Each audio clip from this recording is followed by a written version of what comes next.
I never thought a single clumsy moment in my own kitchen would spiral into a story I'd remember for the rest of my life. It all started on a warm Thursday afternoon in Springfield, Illinois, where life usually moved slow and predictable.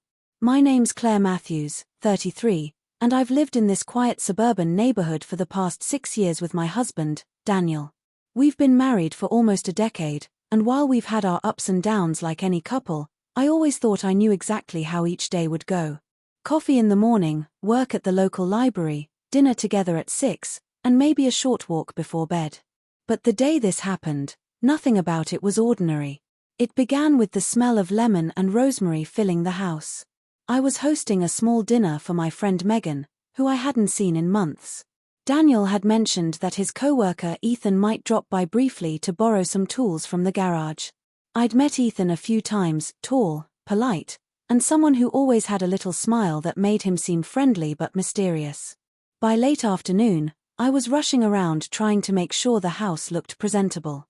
I was halfway through setting the dining table when I realized I had completely forgotten to bring in the bread rolls from the pantry. The kitchen was warm from the oven, and my phone buzzed with a text from Megan saying she was running late. That's when it happened. I bent down to grab the bread basket from the bottom shelf of the pantry, humming to myself. The wooden floor creaked, and before I could straighten up, I heard the sound of someone's shoes directly behind me. Startled, I turned quickly.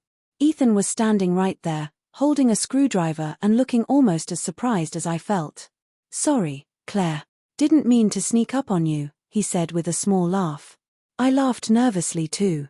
"No problem, I didn't hear you come in." Daniel was out back watering the garden, so Ethan must have just walked through the side door, like friends in our neighborhood often did.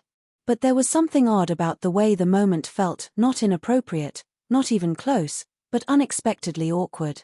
The kind of thing where you both register the odd timing and then try to play it off as normal.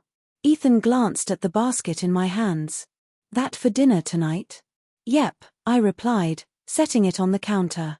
"I'm trying to impress Megan. She's a fantastic cook, so the pressure's on." We chatted lightly for a minute or two about recipes, hometown traditions, and how fast summer seemed to be slipping away. Then Daniel came in, drying his hands on a towel, and Ethan's face brightened. "Here's your screwdriver back. Appreciate you lending it to me," he said. The rest of the evening was normal almost. Megan arrived, dinner went well, and we laughed until our cheeks hurt. But every so often, my mind would flicker back to that strange pantry moment. It wasn't about Ethan himself, it was about how sometimes life throws you an interaction that sticks with you, even when nothing actually happened. Over the next few weeks, I found myself paying more attention to these small moments with people in general. At the grocery store, when a stranger held the door open for me. At the library, when an elderly man thanked me for finding him a rare book. I realized that sometimes, what catches us off guard isn't a big dramatic event, it's the brief, unexpected encounters that break our routine and remind us we're part of a bigger, messier human story. Daniel and I ended up inviting Ethan and his wife over for a game night later that month.